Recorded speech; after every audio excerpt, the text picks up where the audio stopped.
Ali.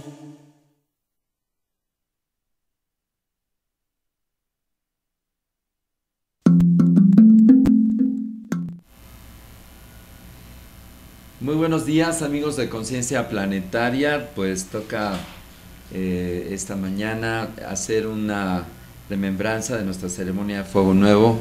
Está con nosotros Ricardo Montaño y tenemos también como visitante a Boru, que es una serpiente pitón. Y pues vamos a hablar sobre los animales, sobre lo que es el extremo de la vida y sobre todo pues la importancia que tiene cuidar y proteger su hábitat, pero también a ellas, y una manipulación consciente, porque pues es importante que ellas cuenten con el ambiente que requieren como seres vivos que son, con todos los derechos inalienables a su vida, a su equilibrio, a su bienestar, porque es parejo para todos.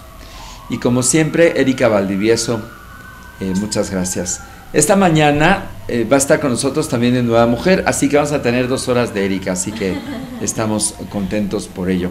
2 por 1, así es, nuestras vías de comunicación, por si ustedes quieren participar con nosotros, ustedes las conocen, es a través de el Facebook, que está transmitiendo ya en este momento, y que pueden, que nos encanta, decirnos en qué ciudad estás, qué opinan sobre los programas, qué tipo de temas les gustaría a ustedes que nosotros pudiéramos tratar aquí, y sobre todo si tienen también ustedes ganas de venir al estudio, escriban este correo electrónico, a ver si Karina nos ayuda en el súper, es rp@planeta2013.com en lugar de .tv. Todo en minúscula, rp, que es Relaciones Públicas, @planeta2013.com. En un momentito más, Karina nos va a poner aquí atrás las fotos de la ceremonia que tuvimos este fin de semana en Xochicalco, y estuvimos trabajando una propuesta astronómica y ceremonial. En la antigüedad los pueblos nativos no hacían ceremonias por ceremoniar y por sentirse mejor, sino más bien ellos sabían que el sincronizarse con los ritmos y con las fuerzas de la vida es también a través de los ciclos del universo, de los cielos, en este caso de los planetas.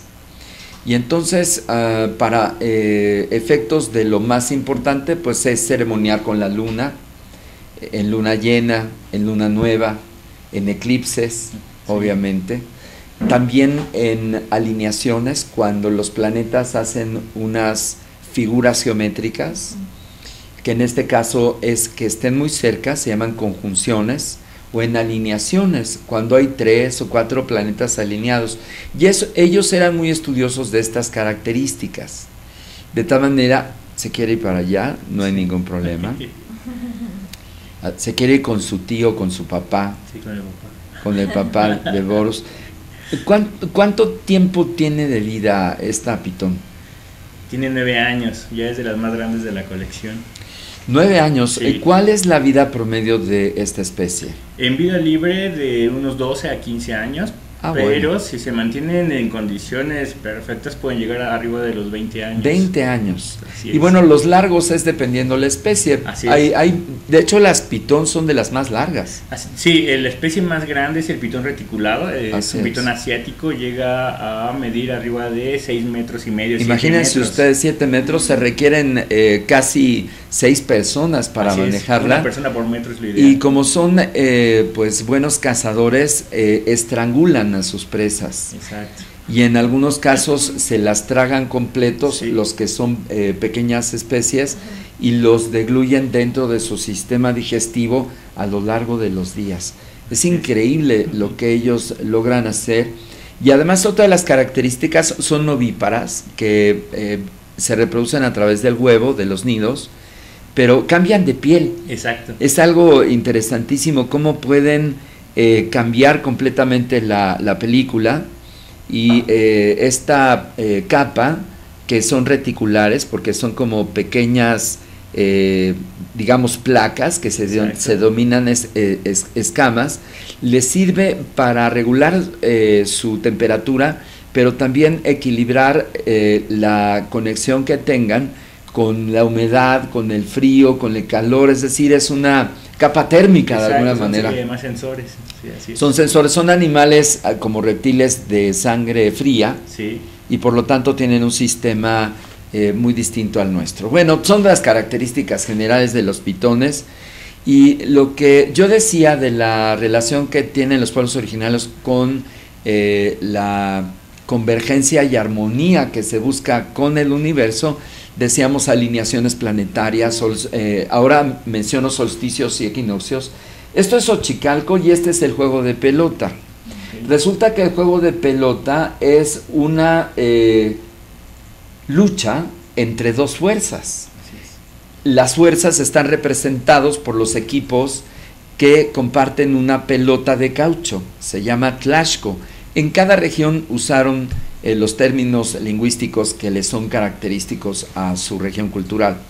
Para el área náhuatl es Tlaxco y la pelota es Venus. De tal manera que como tiene que pasar por el aro es el sol. Y en el momento que atraviesa el aro es cuando se atraviesa el planeta enfrente del sol con ritmos y cadencias de 4 años. Es decir, son múltiplos de 8. Sí. Cuando pasa por atrás se llama tránsito mayor y cuando pasa por adelante se llama tránsito menor, porque tarda menos. Y entonces resulta que una T, si la vemos aquí casi no se ve la pata, pero aquí hay un travesaño y aquí el otro, están circulando los contendientes aquí abajo y van a mover la pelota en relación a movimientos de cadera, de codo y también de rodilla, de tal manera que ellos van a hacer que en un porrazo vayan logrando atravesar, que la pelota atraviese el aro de piedra. La pelota va a rodar y se va a volver a recuperar, si te fijas está a la altura más o menos de un poquito más arriba de la cadera, para que naturalmente baje y sigas moviéndola. ¿Qué es lo que representa esta lucha? Bueno, son las fuerzas duales, en donde no es solo competir para ganar, sino representar el equilibrio de las fuerzas en el universo. En este caso, los conteos de las pelotas son los atados de tiempo que van agrupándose en 20 días.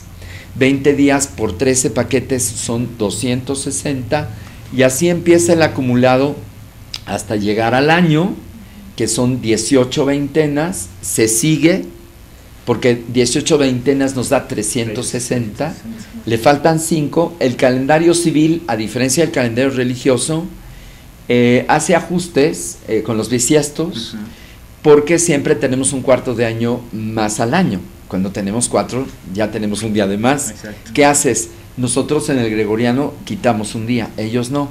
Ellos lo dejaban y solito se ajustaba. Esto se llama ajuste calendario.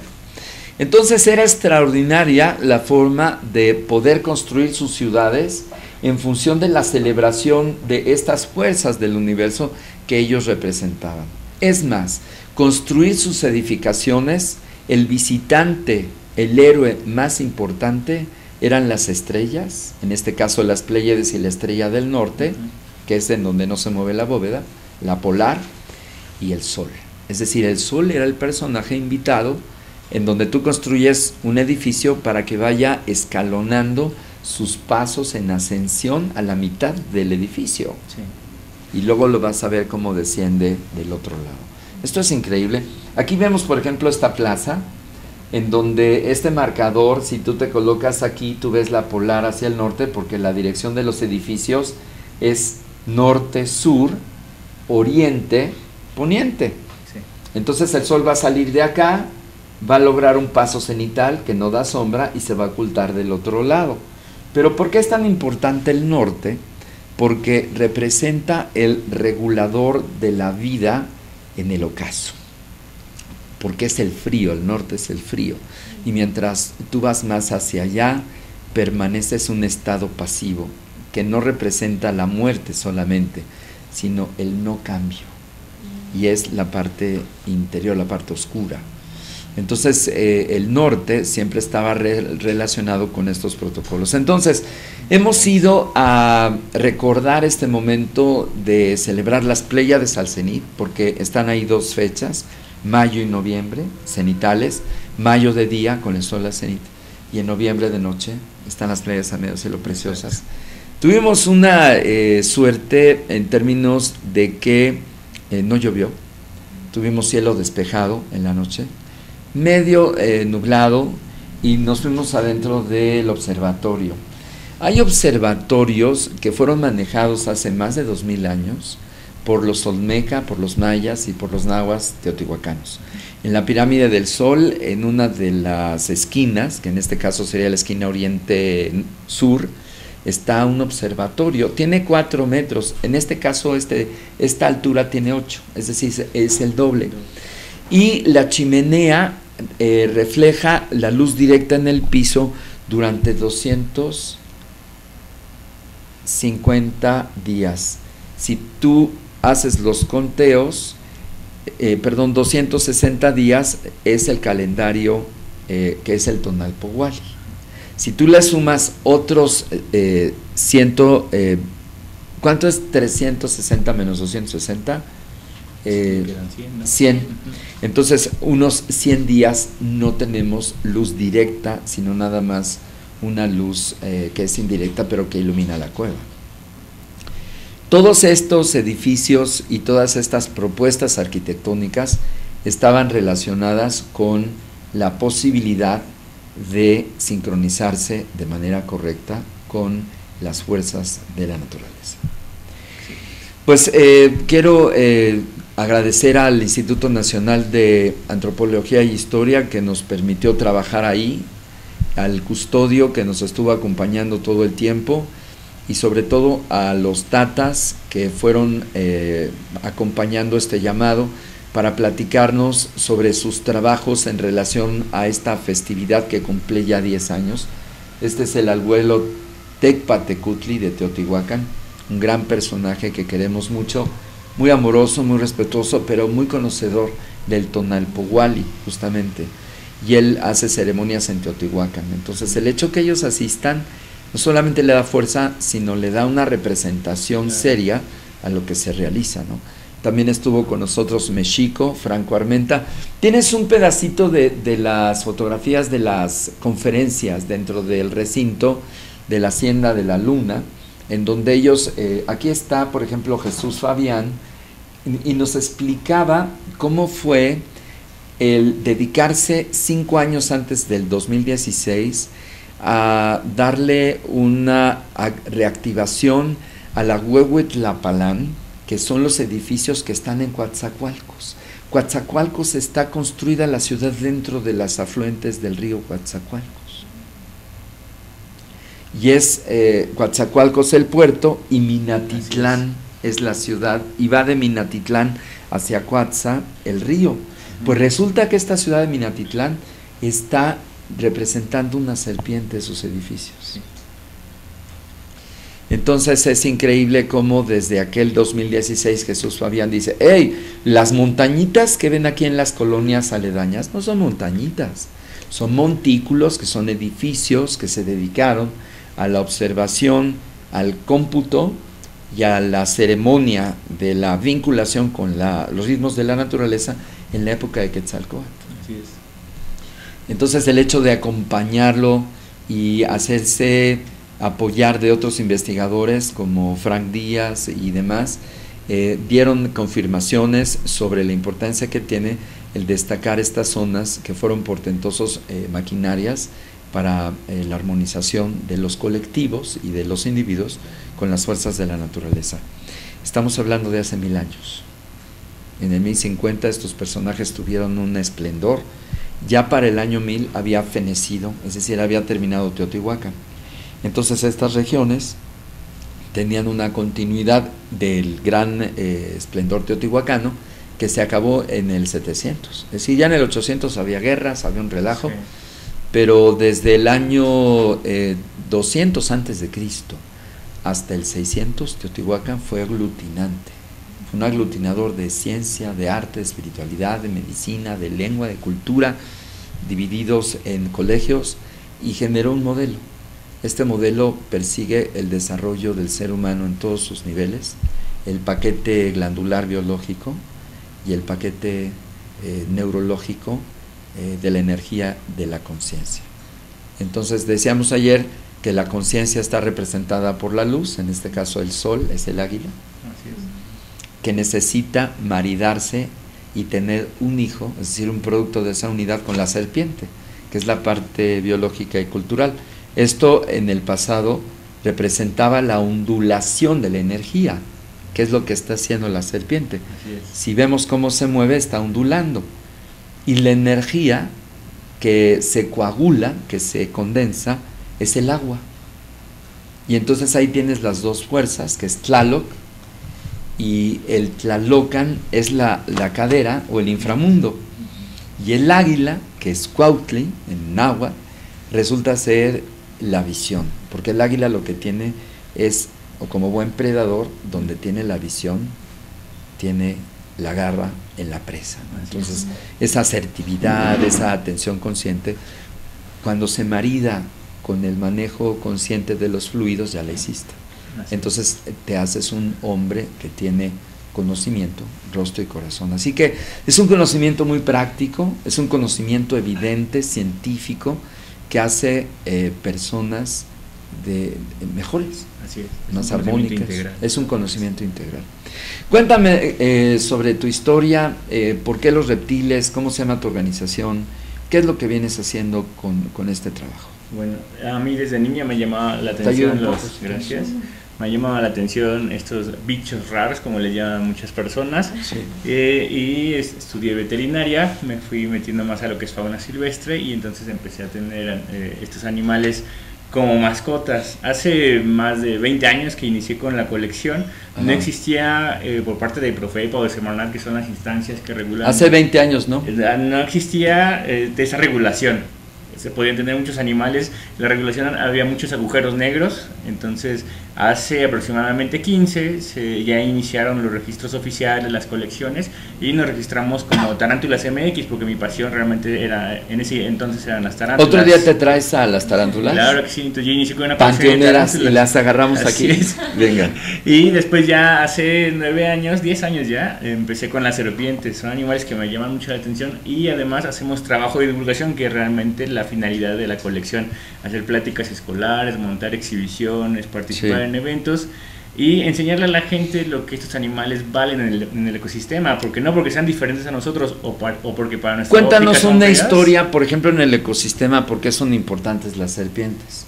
Como acabas de mencionar, precisamente en cuestiones de cultura son parte del equilibrio de la naturaleza. ¿Por qué? Cuéntanos 2 razones. Si tú matas a todas las serpientes, tendrías una plaga, por ejemplo, de ratas o de ratones, lo cual pequeños, afecta el cultivo. Pequeños bichos. Así es. Que se acabarían las semillas y las plantas. Exactamente. Entonces terminas afectándote a ti mismo, ¿no? Entonces es parte. Hay una razón del equilibrio de la cadena de la vida en un ecosistema. Sí. Además recordemos que las serpientes no están diseñadas para matar humanos, que eso es lo que nos enseñan otras culturas, ¿no? Las películas sobre todo, creen que las serpientes casi nacieron para acabar con el humano, con una familia, y si matas a una, entonces va a venir por ti el resto de las serpientes, y no, todo lleva un equilibrio. Si leyeran la actitud de Boru. De Boru, está curiosa, pero está tranquila. Súper tranquila.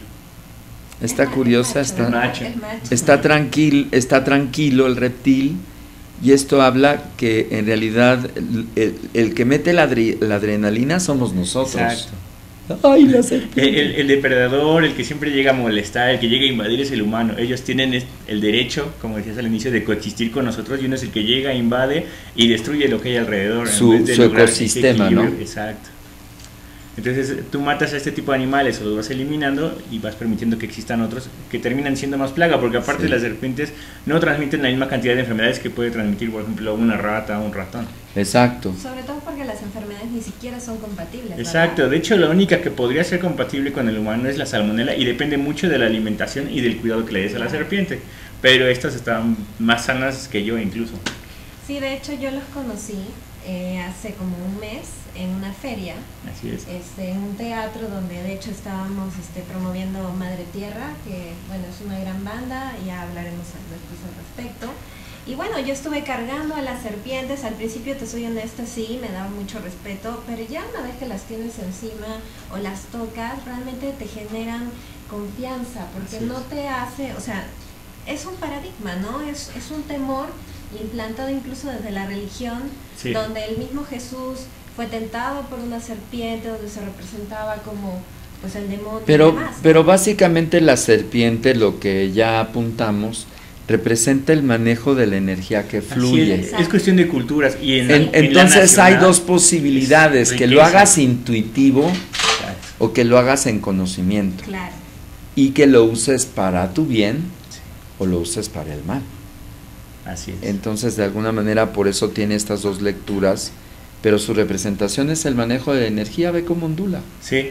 Y eso es lo que hace el agua, eso es lo que hace la sangre, es lo que hace el semen, sí, es lo que hace también el pensamiento, que se dirige hacia donde tiene que ir encontrando su camino. Así es, y recordemos que mucho en muchas culturas es por simbolismos, pero eso no quiere decir que el animal sea malo, claro, o bueno. No hay animales malos, son animales que simplemente son depredadores, tienen sistemas para defenderse o para atacar, para así cazar, algunos son carnívoros, otros sí, y un manejo pues mucho más respetuoso, exacto, porque hay serpientes que son venenosas. Las serpientes venenosas son las que tienen un triángulo en su cabeza, esta no.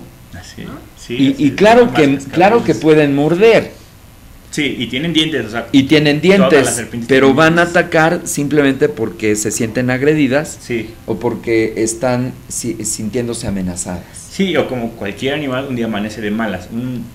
Si tienes un animal 5 o 7 años, no quiere decir que un día no amanezca de malas. Hay que saber también leer el comportamiento de los ejemplares que tenemos y respetarles ese día, ¿no? Hay días que uno no quiere salir, moverse, pues los animales también, las serpientes no se diga.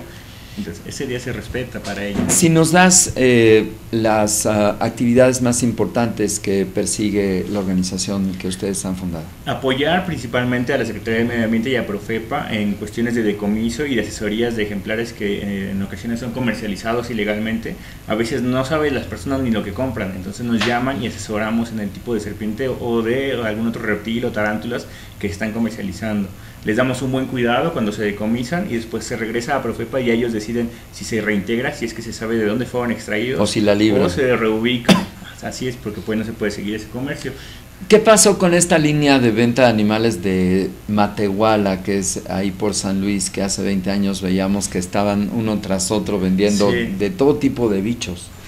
Serpientes, reptiles, tapires, tejones, cualquier cantidad, en jaulas. Y tú te hacías a un lado en la carretera, sí, pactabas el costo. Sí. ¿Eso sigue o ya se controló más? Se ha controlado bastante, pero aún así es un comercio tan grande que es muy difícil abatir. Entonces, sí se está trabajando bastante para que no exista ese comercio, porque al final, como mencionamos, se desploma el equilibrio del ecosistema. Desde luego, imagínate que esto fuera sin medida, pues acabaríamos con las serpientes. Sí, exacto. Y hay una situación que quisiera que nos dieras algunos datos, los que te acuerdes, en relación a las serpientes, que somos proveedores de especies endémicas. Exacto. ¿Qué quiere decir esto? Biológicamente, que solamente viven y son originarias de estos territorios, y que el hecho de que se hayan llevado a otros sitios hace posible que migren, en este caso que emigren. Entonces, ¿qué serpientes tú recuerdas que sean endémicas de México? Mira, para empezar, México en cuanto a riqueza, como bien mencionas, es el segundo a nivel mundial en diversidad de reptiles. Entonces tenemos una riqueza. El segundo lugar del mundo en reptiles. Y toda la gente les tiene un pavor impresionante, sobre todo a las serpientes dentro del mundo de los reptiles. Y tenemos mucho comercio de fauna exótica, como por ejemplo las tortugas japonesas, que no son japonesas, son de Estados Unidos, pero que después la gente piensa que todas se van a quedar chiquitas. Y realmente van creciendo, crecen. Y entonces la gente las abandona en riachuelos y son especies que terminan afectando a la fauna local. Tenemos, por ejemplo, dentro de las endémicas, la cascabel enana del valle, la Polistictus. Tenemos varias otras cascabeles, Atrox, Molossus, que son de la zona central del país. tenemos algunos coralillos que son venenosos. Sí, las coralillos muy venenosas. Que también son solo de ciertas manchas en nuestro país. Alrededor de 700 reptiles en general son los que tenemos en nuestro país. Bueno, 2 recomendaciones. Siempre que están en la montaña, sean muy precavidos cuando mueven con las manos o los pies maderas o rocas muy cercanas de humedad, porque ellas siempre se están protegiendo de el ambiente, de los rayos directos del sol y de la luz. Son muy sensibles a la luz. Sí. Entonces, esa es la recomendación. Y siempre que estén en montañas, es importante usar bota media. Sí. La bota media te protege de una picadura y te puede salvar la vida. Y lo más importante, hace ruido. Contrario a lo que mucha gente piensa que camino despacito, no, es hacer ruido. La serpiente detecta la vibración por el movimiento. ¿Y se va? Y se va, sí, prefieren huir. El problema con los accidentes es al revés. La gente las ve y en vez de darle el espacio, se acerca. Y ahí está el tema. Y más si está en estado de ebriedad, es el valiente que va, se acerca, mete la mano pensando que es un excelente manipulador de serpientes. Viene el accidente y le echan la culpa a la serpiente. Bueno, y luego la otra es que si ustedes viven, y eso ya a lo mejor se lo saben porque son regiones de reptiles, que tengan sus sueros. Así es. No son caros. Son algo caros, pero la gran ventaja es que en las zonas donde existen cascabeles, por ejemplo en el Ajusco, los centros de salud tienen antídotos. Entonces, ya tienen acudan al centro de salud de volada.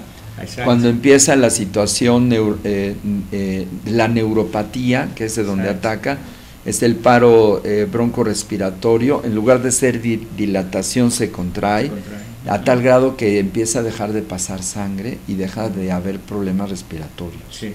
Y se puede morir, ¿eh? Sí. Entonces vayan al centro de salud, qué bueno que lo comentas. Sí, en todos los centros de salud, Ecatepec, que es otra zona donde hay serpientes, el Ajusco. Ahí tienen sus en todas las orillas, dosis. Los centros de salud tienen las dosis básicas.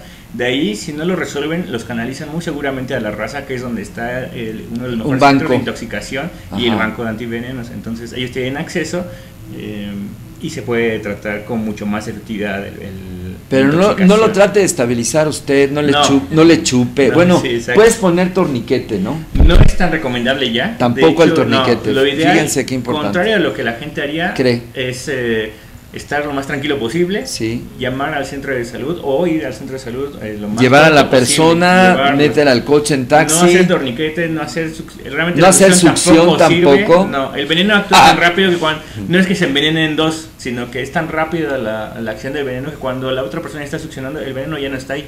Entonces ya se fue.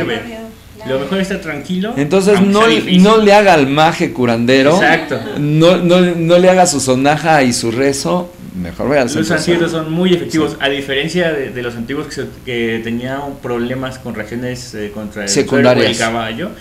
Ahora ya están ultra purificados, entonces las reacciones secundarias son casi inexistentes. Casi nulas, así que vaya y estabilice. Muy bien.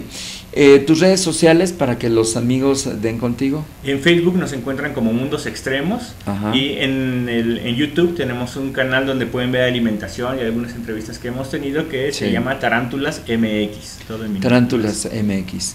Bueno, sobre las tarántulas, pues es un poco más repugnante. Sí, bueno, depende de la persona, ¿no? Sí, porque hay personas... Porque, bueno, de alguna forma, pues la tarántula es más maniobrable. Exacto, esa palabra. Sí, o sea, la puedes manipular un poco mejor, ¿no? La puedes tener en un ambiente, quizás en una pecera. Más pequeño, pero es muy cierto que causa mucho más ñañara, ansiedad, sentimientos encontrados que una serpiente. Me he encontrado eso, que le tienen más miedo a las tarántulas cuando realmente las tarántulas, incluso con una serpiente no venenosa, son menos riesgo. Esta, como bien comenta, puede hasta morder. Tiene 100 dientes, entonces, aunque sea una mordida chiquita, duele. Pero una tarántula, aunque llegue a morder, solamente es el dolor, tal vez una ligera inflamación, pero no pasa nada. Una escoriación producida por estas paquete bioquímico. Así es, y ya. Las personas que compran estas especies, ¿cuál es tu consejo de cómo tenerlas en casa? ¿Tienen que tener antídoto? Ahí va. Si usted ya tiene una serpiente o quiere una, ¿qué tenemos que hacer? Primero, yo recomiendo que estos animales son para mayores de 18. No es porque el niño la ve bonita en el tianguis o en una tienda de mascotas que se la compramos, no, porque al final, sobre todo cuando llega el momento de la alimentación, la mamá le va a dar asco a las ratas, que es la comida ideal para las serpientes, entonces va a terminar la pobre serpiente olvidada o arrinconada.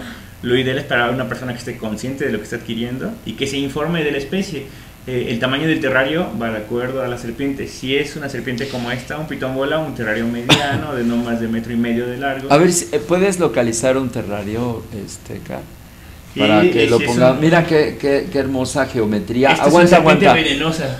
Yo lo que quiero denotar acá es la geometría simétrica que tiene la estructura de las escamas, que son estos pequeños escudos, y vemos cómo están sus naricelas. Sí, estas son las fosetas termorreceptoras. Con esto detecta los cambios de temperatura y puede detectar a sus presas. Y su sensibilidad es altísima. Exacto, pueden detectar cambios de 0.01 grados centígrados. Es muy fina. Wow. Y aquí está la unión de su boca. Así es, toda la base.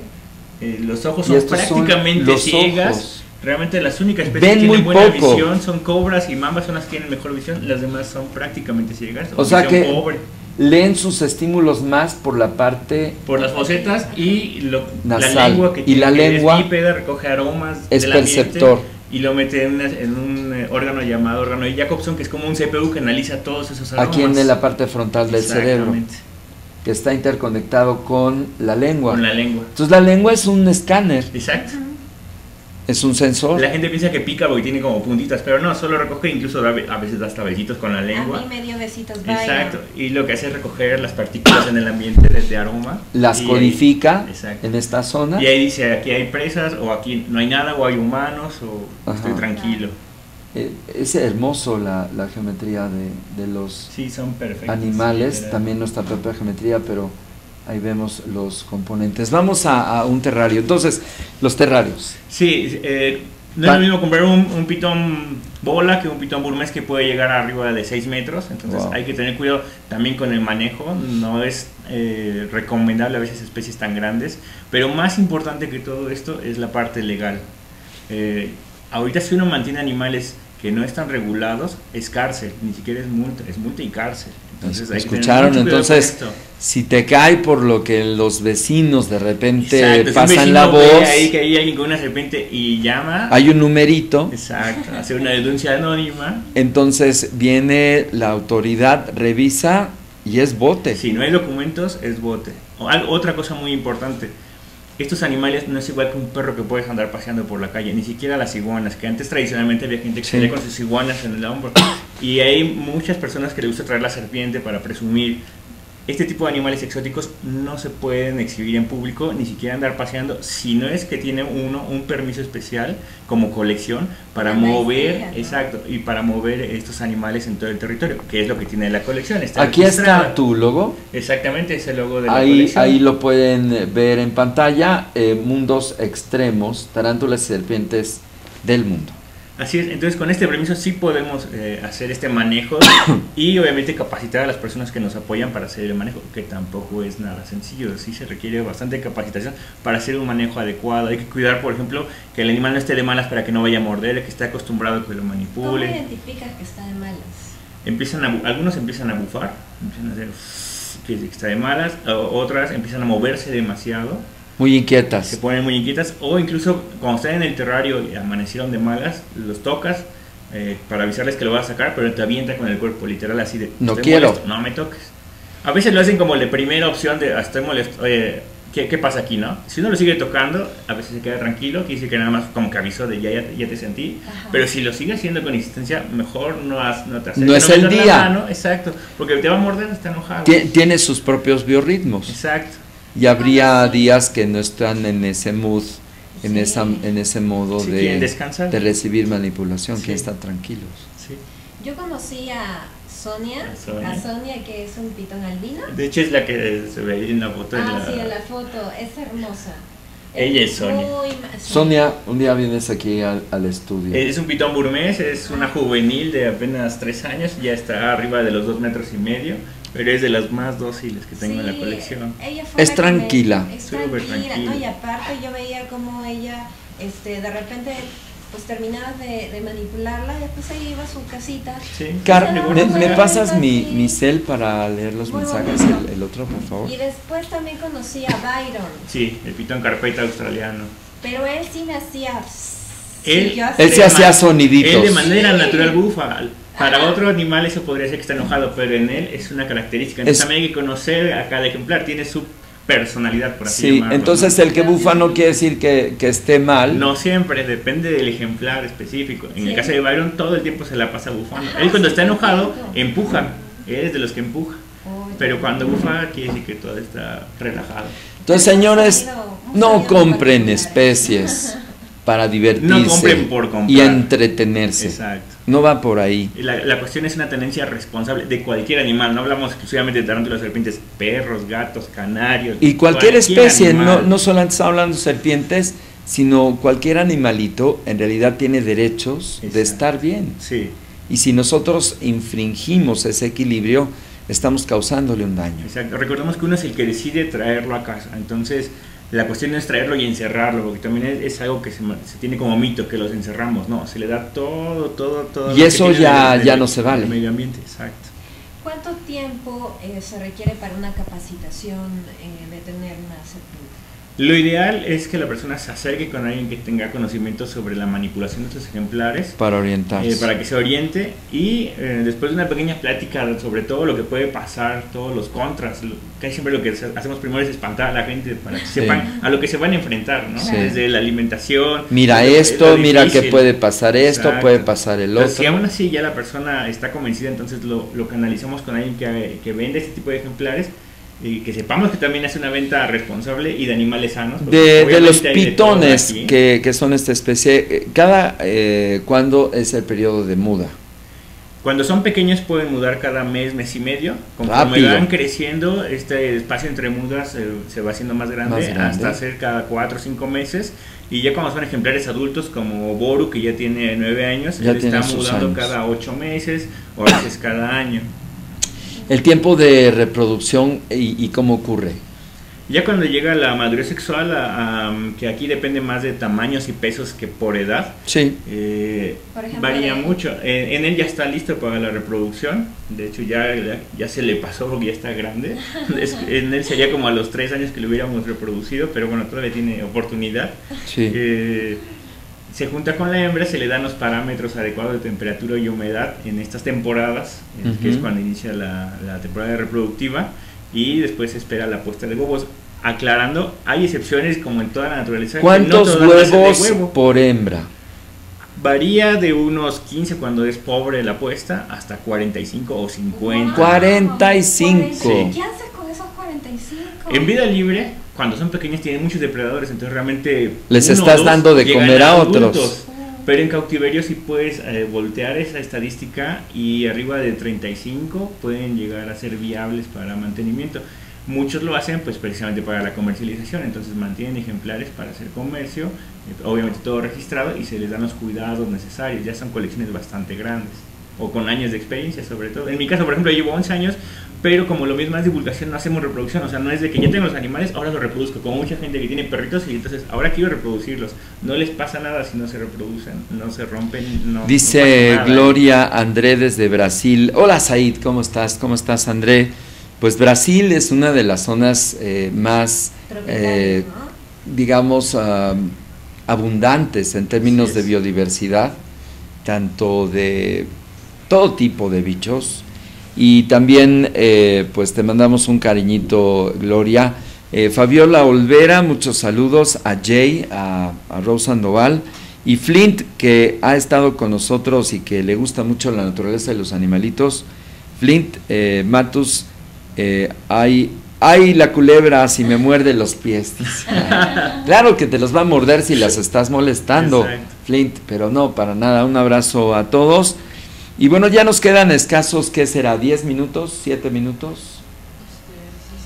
7 minutos. Yo quiero mandarle un saludo a Sindel, que es la chica con la cual yo experimenté el tocar las serpientes, me explicó bastante. Y yo le decía, es que yo siento que la serpiente, cuando le ponen las serpientes a esta niña, o sea, se la acomodan de una forma tan artística, y le digo, es que ellas ya te conocen, pero ella me explicaba que ellos no tienen memoria. Sí. Están actualizándose. Es muy pequeño, sí. O sea, no tienen memoria. No tienen esa parte del cerebro que se familiariza contigo. Entonces te tolera, pero están no actualizando. Existe. Exacto. No existe la parte emocional donde se pone contenta cuando te ve, no. te toleran y sí se adaptan a ciertas cosas, a los aromas y a los movimientos. Saben que cuando abres el terrario o es comida o la vas a manejar. Entonces se van acostumbrando a ciertas cosas, pero no es porque sepa que eres tú. Ah, ok. O sea, no se acuerdan de su mamá, de su... No, es una respuesta más bien psicoactiva de lo que percibe, sí. Y en base a eso está respondiendo. Esra Arturo Guzmán, ¿cómo estás, hermanito? Desde Canarias, en España. Ya te pusimos el mensajito que pronto estés con nosotros al aire. Un amigo que siempre está muy relacionado con la naturaleza, el universo, el cosmos. Desde chavo pues, nos conocimos en una organización común y bueno, a él le tocó irse a España, echó allá su vida, pero sí muy preparado en estos ámbitos. Ezra, pues ojalá pronto estés en radio o en televisión a través del Skype y nosotros te decimos cómo, te mandamos un cariñito aquí desde México. Ahorita para ti serán ya sobre las 6 de la tarde, así que te mandamos un abrazo. Muy lindas tus fotos de donde han pasado, me imagino que es en estas islas maravillosas que están allá en España. Si nos repites entonces tus redes sociales, por favor. Claro que sí, en Facebook nos encuentran como Mundos Extremos, ahí está. Y en YouTube como Tarántulas MX. Y Tarántulas MX, yahoo.com.mx, una unidad de manejo y aprovechamiento de fauna silvestre. La próxima tráete la caja para sacar unas tarántulas panteoneras. Perfecto, ¿no? Sí, me traigo a Tisha y a otras. Y les enseñamos cómo agarrarlas. La manipulación correcta. Con la pinza de la mano y la cabeza, ¿no? Sí. Realmente las tarántulas no son asesinas. No.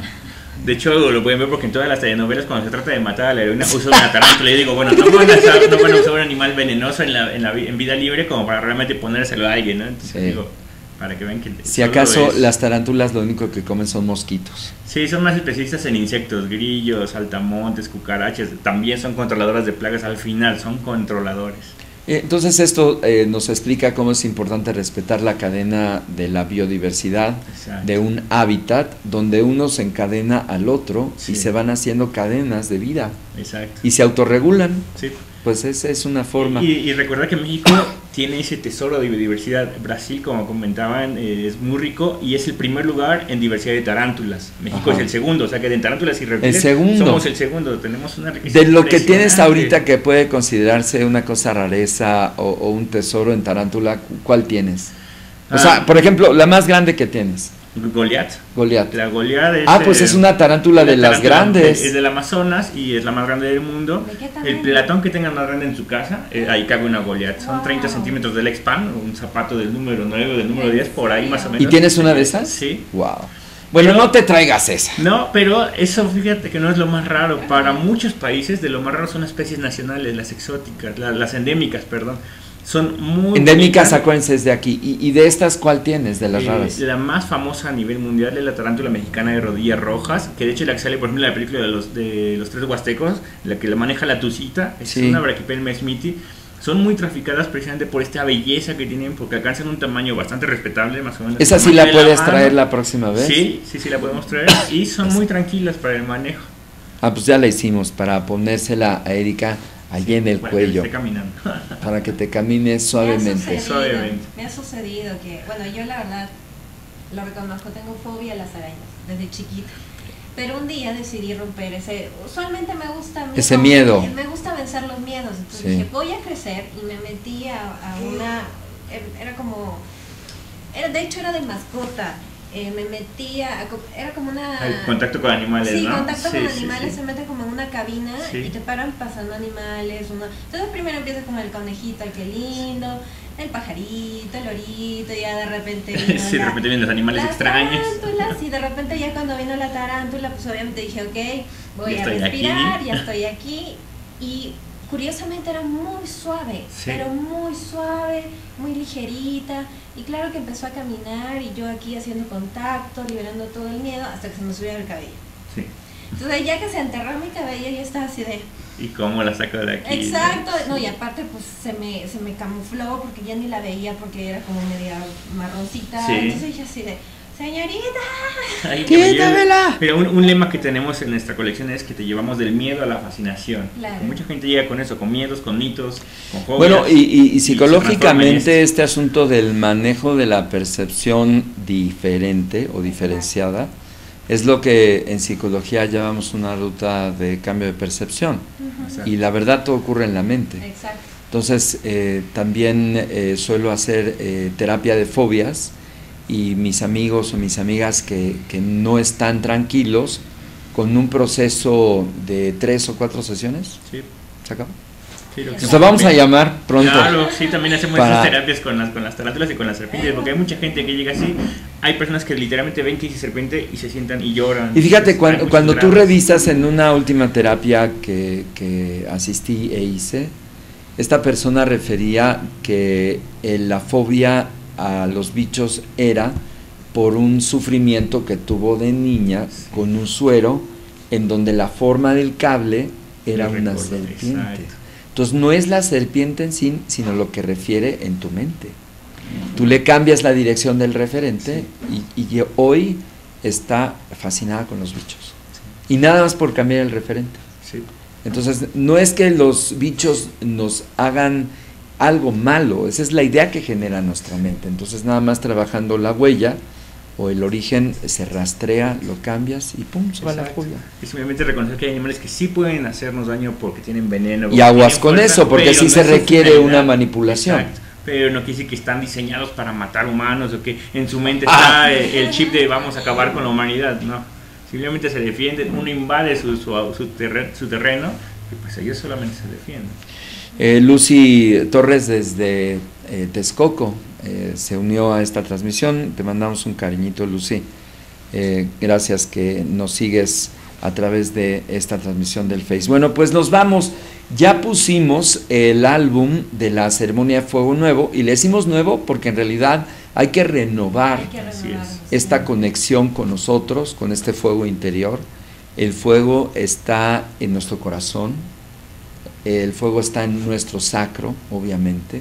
Es el fuego de la reproducción, el fuego de la sexualidad, el fuego de nuestro coraje, porque está en los riñones, está en nuestras vesículas, está en nuestras suprarrenales. Es decir, el fuego activo de la cadera es importantísimo.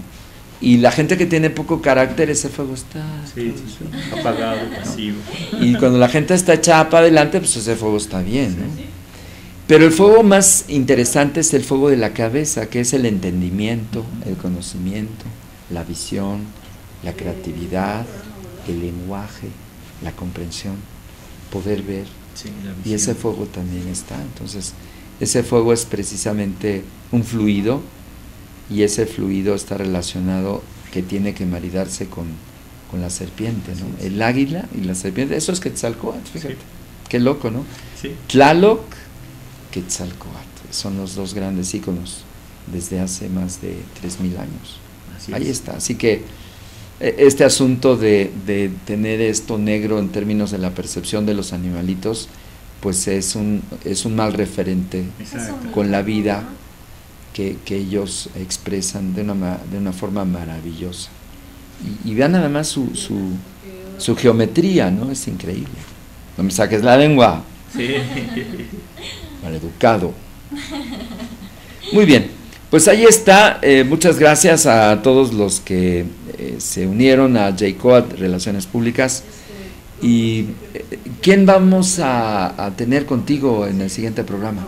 En el siguiente programa vamos a tener a Ismael Abarca. Ajá. Él es un coach. Es un coach de vida. Exacto. Entonces, ¿Y va a ser vía Skype o viene aquí al estudio? Viene aquí al estudio, ya, Maravilloso. ya está por llegar. Ya está por entonces, llegar, ya te avisó. Vamos a hablar de la meditación de los árboles y también Mira. de un tema que vamos Bueno, a- antes de despedir el programa, me gustaría que nos invites a la meditación que estás promoviendo en los viveros de Coyoacán. ¿Cuándo es y qué vamos a tener ahí? Este sábado 26 a las 9:45 los espero en Viveros. Por favor, mándenme un correo a rigata, con H Ajá. intermedia, es RIGHATA, Sí. @gmail.com para registrarlos. y mandarles pues el mapa de punto de acceso. Sí. Ahí vamos a experimentar una autosanación Sí. con la naturaleza, con los árboles específicamente. Pues les voy a enseñar a que puedan conectarse con el árbol. Ustedes van a elegir el árbol. Voy a enseñar a que puedan sentir al árbol que pues los atraiga, que ellos están esperando una conexión con ustedes. He estado canalizando desde hace 2 años toda una guía de maestría, por así decirlo, para poder fusionar esta parte en la que el ser humano vuelva a reconectarse con la madre naturaleza, que es muy importante. Muy importante. Ella nos llama, es nuestra madre. Entonces, ¿qué más que los árboles, que son unos grandes maestros, grandes sabios que están, Sí. pues, abundantes, ¿no? Aquí, y no le damos la importancia que ellos tienen hacia nosotros, que son, porque ellos mismos son antenas de energía, ellos purifican nuestra respiración. ¿Y qué es la respiración? Pues es vida, porque sin el aire nosotros no podemos respirar, ¿no? Así es. Entonces, pues bueno, estoy aquí para ustedes el sábado al 26. Los espero ahí en Viveros. Por favor, mándenme un correo para registrarlos, para tener un control. Y nos vamos a ir a una zona en especial donde los árboles les van a estar esperando. Y pues bueno, están cordialmente invitados. Gracias, Erika Valdivieso. Y bueno, continuamente Erika está convocando este tipo de círculos para tener una experiencia diferente de la inteligencia de la naturaleza, que nos la estamos perdiendo porque nuestra mente está llena de humo. Y sobre todo el poder que tenemos nosotros mismos para autosanarnos, ¿no? Muchas veces nos creemos incapaces y andamos buscando por el doctor, por el sanador, que sí es válido, que sí es correcto. Es un apoyo. Es un apoyo. Es regresar a la armonía. Es regresar también a nosotros mismos, ¿no? A reencontrarnos, y eso es lo que Hemos nacido necesitamos. con una gran armonía y de repente se nos ha invitado a perderla Sí, nos desconectamos. por los medios en los que nacemos. A veces nuestra familia nos da herencias que perturban y bueno, así está, pero no quiere decir que sea una cápsula irrompible, al revés. Exacto. Podemos crear nuestras propias realidades y pues de eso se trata el entrenamiento, ¿no? De poder modificarlas. Y muchas gracias por estas prácticas que tú continuamente nos entregas. Los viveros de Coyoacán están muy lindos, es una zona boscosa. Y pues ojalá que pudieras hacer un convenio con Semarnat para tener un herbario, una zona de reptiles, sería Ojalá, buenísimo. Sí, sería excelente. No Sí, tanto un estamos zoológico, buscando el espacio porque es parte de la divulgación, del contacto de las el personas, conocimiento. de saber qué sí, qué no se puede hacer. Pues hay que hacer una boruca conjunta, hay que tirarle una carta al secretario. Sí. Y por qué no, qué fregados, que haya una unidad de diversidad de especies raras, y sería muy atractivo para el espacio. El vivero sí está, pero que los viveros sean, por ejemplo, de plantas medicinales, Sí. con talleres de plantas medicinales y un heptario, Un herpetario. un herpetario, ¿no? Pues ya está. Son las 11 en punto, es tiempo de despedir este programa. Muchas gracias, Ricardo, Gracias, Said. Gracias. por tu presencia, aprendimos mucho. Y pues a ustedes, amigos, como siempre, quienes se han sumado a esta transmisión. Nahui Tonatiu, que es la que lleva el fuego de Cali Mexico en Texcoco, muchas gracias por tus saludos. Gracias, Erika, como siempre, Gracias por estar aquí con nosotros. Gracias a todos ustedes, amigos. Gracias a Karina Soberanis, que está ahí atrás en controles técnicos. Y regresamos en Nueva Mujer contigo en un momentito más con coaching de vida. ¿Y cómo se llama esta persona? Ismael Abarca, ya está por llegar. Está por llegar Ismael Abarca, Ah, ya ya llegó. es más, ya llegó. Así que yo me despido. Escúcheme hoy en radio, en punto de las 5 de la tarde, por planeta2013.tv, diagonal radio web. Y ahí estaremos transmitiendo en vivo en nuestra nueva cabina de transmisión, que está en el Ángel de Quevedo, en el sur de la ciudad, una señal nítida, muy linda, de las 5 a las 7 de la noche. No se pierda estos programas y pues hasta luego. Muy buenas tardes. Chao. Hasta luego.